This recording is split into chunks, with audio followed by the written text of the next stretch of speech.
उत्तराखंड, जहां एक मुस्लिम बुजुर्ग पर हमला होता देख मोहम्मद दीपक जैसे लोग आगे आ जाते हैं। जहां कई बार मज़ारों और मस्जिदों पर बुलडोज़र की कार्रवाई को लेकर कई विवाद खड़े होते हैं। जहां पहचान और नाम के आधार पर यात्रियों और मजदूरों के साथ दुर्व्यवहार के आरोप भी सामने आते हैं। उसी उत्तराखंड में अब एक बार फिर एक नए कानून ने एक बड़ा बवाल पैदा कर दिया है। नमस्कार, मैं असद शेख, आप देख रहे हैं द हिंदी टॉप। उत्तराखंड में मदरसों को लेकर एक बड़ा फैसला सामने आया है। सरकार ने न सिर्फ नया कानून लाने की तैयारी की है, बल्कि मदरसा बोर्ड को खत्म करने का भी कदम उठाया है। सरकार का कहना है कि ये सब शिक्षा सुधार, पारदर्शिता और एक समान व्यवस्था लाने के लिए जरूरी है।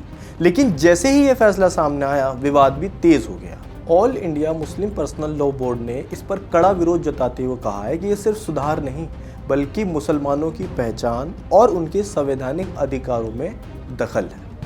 अब पहले समझते हैं कि सरकार ने किया क्या है।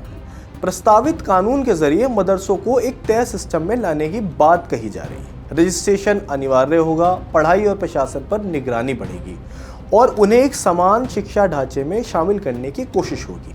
इसके साथ ही सबसे बड़ा कदम है मदरसा बोर्ड को खत्म कर देना। ये वही संस्था थी जो मदरसों को मान्यता देती थी, उनका सिलेबस तय करती थी और उनके संचालन को नियंत्रण में रखा करती थी। यानी अब मदरसे सीधे सरकारी नियमों के दायरे में आ जाएंगे। यहीं से विवाद की असली शुरुआत होती है। मदरसा बोर्ड सिर्फ एक प्रशासनिक ढांचा नहीं था, बल्कि ये धार्मिक और शिक्षा पहचान का हिस्सा भी माना जाता था। एक तरह से परंपरा और आधुनिक शिक्षा के बीच संतुलन बनाने की कोशिश करता था। ऐसे में जब बोर्ड को ही खत्म कर दिया जाता है, तो सवाल उठना लाजमी है कि क्या अब मदरसों की स्वायत्तता खत्म हो जाएगी या उन्हें मुख्य धारा में लाने की एक कोशिश है। All India Muslim personal law board, जो मुसलमानों के अधिकारों के लिए बनाया गया था, उसने इस पर कड़ा विरोध दर्ज कराया है। All India Muslim personal law board का विरोध इसी बिंदु पर केंद्रित है। बोर्ड का कहना है कि संविधान के अनुच्छेद 25, 26 और 30 अल्पसंख्यकों को धार्मिक स्वतंत्रता और अपने शिक्षण संस्थान बनाने और चलाने का पूर्ण अधिकार देते हैं। नहीं, असम सब ये संवैधानिक है जो उत्तराखंड सरकार ने बनाया है।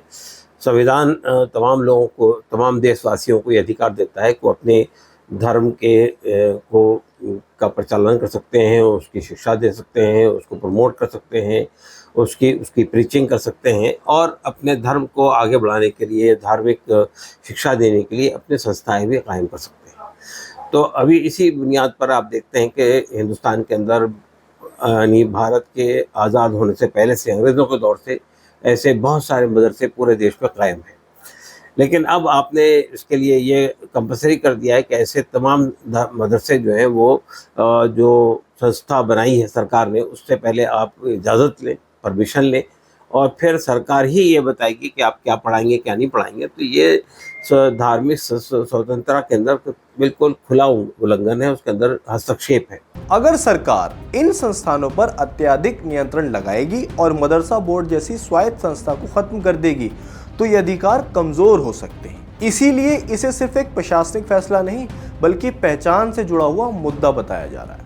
दूसरी तरफ सरकार का तर्क बिल्कुल अलग है। सरकार कहती है कि कदम किसी धर्म के खिलाफ नहीं है, बल्कि बच्चों के भविष्य के लिए है। सरकार का मानना है कि हर बच्चे को आधुनिक और रोजगार से जुड़ी शिक्षा मिलनी चाहिए और हर संस्थान में पारदर्शिता और जवाबदेही भी होनी चाहिए। अगर स्कूल और कॉलेज नियमों के तहत चल सकते हैं, तो मदरसों को भी उसी ढांचे में लाना गलत नहीं है।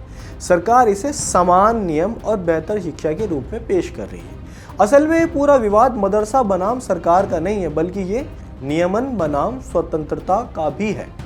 एक तरफ सरकार है जो हर संस्थान को एक सिस्टम में लाना चाहती है, दूसरी तरफ है पर्सनल लॉ बोर्ड जो धार्मिक और शिक्षा संस्थानों की स्वायत्तता बनाए रखने की बात कर रहा है। मदरसा बोर्ड को खत्म करने के फैसले ने इस टकराव को और गहरा कर दिया है। अब सवाल आखिर में ये उठता है कि इस तरह के कानून की जरूरत क्यों पड़ी, और अगर जरूरत पड़ी तो ये कमी कहाँ पे थी।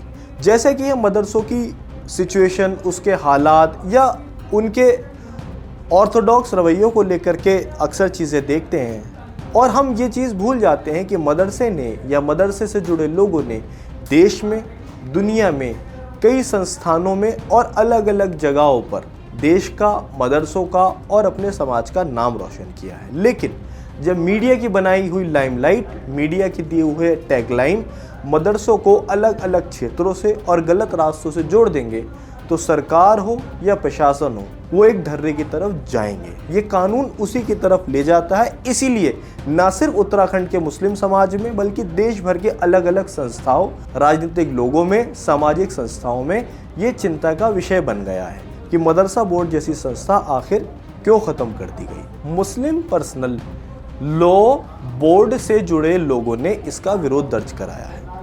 आपको क्या लगता है, क्या सरकार को किसी के धार्मिक मामलों में हस्तक्षेप करने की इजाज़त होनी चाहिए? क्या सरकार ये भी तय करे कि हम अपने धार्मिक संस्थानों में किस तरह की पढ़ाई करें या करेंगे या करनी चाहिए? कमेंट करें और हमें ज़रूर बताएं कि आपको हमारा ये वीडियो कैसा लगा। हमारे चैनल द हिंदी टॉप को सब्सक्राइब करना ना भूलें।